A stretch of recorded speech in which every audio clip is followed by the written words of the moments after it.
Do I want to believe that I am okay just the way I am?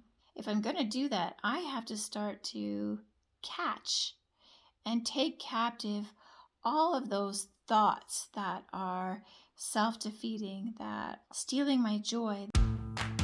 Get your daily dose of motivation on the Motivational Moments with Michelle podcast. In Motivation with Michelle podcast, you'll get encouraging, uplifting, and life-changing wisdom that will transform your world at your fingertips, 24 hours a day. Get a fuller, deeper revelation of the tools you can implement to see incredible transformation in your life from Michelle Newstetter's powerful teachings. Tune in whenever you need to be edified, uplifted, or a dose of motivation, no matter where you are. Subscribe to Motivational Moments with Michelle podcast with Michelle Newstetter today on Apple Podcasts, Spotify, or SoundCloud.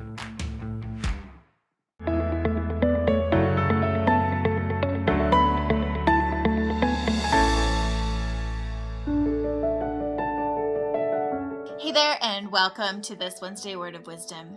I'm really glad that you're joining me today. I'm going to be talking with you about a concept that keeps coming up. And not just for, say, like my clients, but also for even myself in my own reflections. I'm starting to recognize where this piece is impacting or has impacted on really integral parts of who I am and how I show up and who I want to be. The thing that I want us to talk about today is shame. And I know that it sounds like a horrible concept for us to be looking at, but so many of us have to deal with the impacts of shame in our lives. And it's showing up in different ways, changing our behavior. And it's guided by some of the core belief systems that we've created. Because you see, we often try to use the terms like shame and guilt interchangeably. But they're really not. Shame is when I perceive my character as negative, whereas guilt is when I'm looking at my behavior as poor. See, guilt in and of itself can sometimes actually be quite constructive for us, because guilt, it comes up when we've done something that was not appropriate or that hurt somebody or something to that effect, where I can do something about that. I can make amends. I can act differently. I can make a change to how I'm showing up or what I'm doing in certain situations. Whereas with shame's not constructive. In fact, shame is mostly destructive. And so many of us have found ourselves caught in a shame spiral that is stopping us from really truly being the person that we want to be. See, the messages that shame give us are oriented towards being inferior, to being unworthy in some way, shape, or form. We are feeling like we are flawed. If we were, raised in a household where we were taught that our emotions are bad, and yet I'm a bit of an emotional soul, then anytime that I experience that emotion, I instantly feel shame. I feel like I'm doing something wrong, that I am wrong, that there is something wrong with me because I'm experiencing this emotion. If we never felt like we were measuring up, if we felt that we, in some way, shape, or form, had to perform in order to be accepted, then when we do poorly at something, we feel that shame.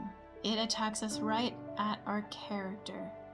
I love Brene Brown's work on vulnerability and how she talks about the shame spirals. And we go there sometimes, and we find ourselves stuck in them sometimes. And we need to start to work on how do we pull ourselves out of those shame spaces. So not that fighting ourselves in a space of shame is something to feel bad about. We need to have some self-compassion, right? I need to recognize that I'm in this space. Maybe how long I want to stay in this space and what I need to do for myself when I'm in this space. See, shame has a number of side effects that can really impact us. Things like having poor boundaries and not being willing to engage in conflict because of the fear that it creates. Or keeping ourselves emotionally guarded because we don't know that there's a safe space to feel those emotions or those feelings. Shame might keep us striving for perfection or acknowledgement. It impacts, say, like the masks that we wear, how we try to be who we think the world wants us to be, because we don't feel like we are good enough just the way we are. It takes a toll on our health. And it's really important that we start to recognize when we've found ourselves in that shame space, or even how shame is guiding who we are today and how we're showing up in our world today. As a part of our ability to start to shift the power that shame has in our world, we do have to start talking about it, because shame keeps us silent. Shame keeps us suffering alone. Shame doesn't want us to find a safe space to start to explore what's happening, because then it will lose its power. But the thing is that when we start to recognize that our fears, like our fear of making a mistake, or a fear of asking for help, or maybe a fear of, say, speaking up, or being rejected, or being vulnerable, or always having to be helpful and put our own needs aside to make sure everybody else's needs are taken care of. These are some indicators for ourselves that we may be living through a shame lens. And we really need to start to cultivate some safe spaces where we can really truly show up and be ourselves without judgment, without feeling less than, without feeling like we have to be somebody or do something in order to be accepted or appreciated. But a lot of this really starts at the core, right? It starts at the core of how I talk to myself, what I believe about myself, and starting to determine what it is that I want for my world. When it comes to those symptoms or those ways of recognizing how shame is showing up in our world, how do I want that to look differently for myself? Do I want to feel like a strong, confident person? Do I want to feel like I can express my emotions and that my emotions are okay? Do I want to believe that I am okay just the way I am? If I'm going to do that, I have to start to catch and take captive all of those thoughts that are self-defeating, that stealing my joy, that are telling me that I'm not good enough. And I need to start to look at those and find out whether or not that's actually true. Because just because something may have happened in our world does not mean that that is this overarching theme that defines who we are. And we can start to capture those thoughts and challenge those thoughts with just a simple no. No, that's not okay. And no, I'm not going to speak to myself that way. Almost this idea of, how we often say that we would never speak to a friend, we would never speak to most people in the same way that we speak to ourselves. And so when we can start to recognize that there's a relationship here, there's a relationship with me that needs to be cultivated and developed.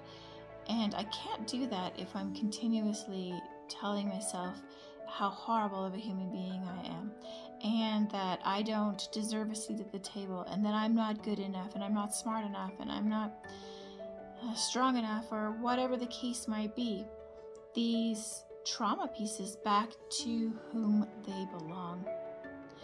Because I'm carrying somebody else's trauma inside of me. I'm carrying somebody else's belief system around what it means to be human or what it means to be.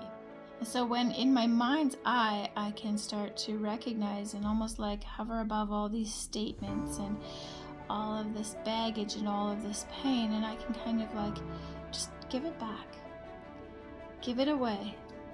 This is not mine to carry anymore. And I can start to identify those things that I do want to believe about myself, and I can start to share those messages with myself. And then in those shame messages that are coming up for me, I'm able to speak it, I'm able to share it, I'm able to say no to it, and I'm able to give it back and give it away and let it go.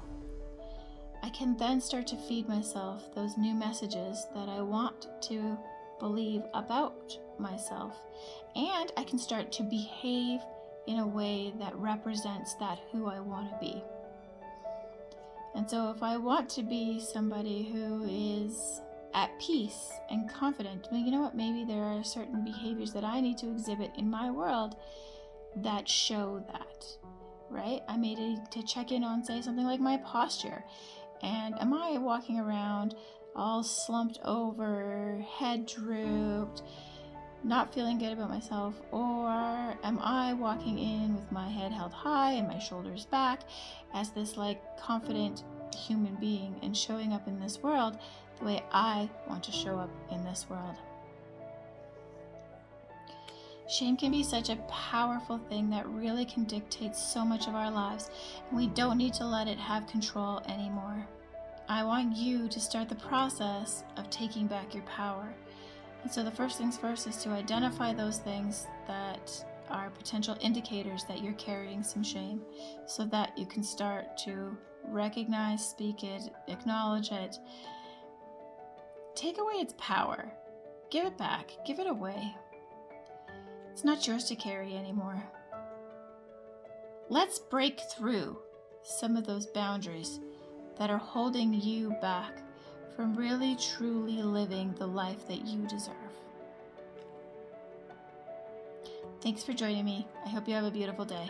Bye for now.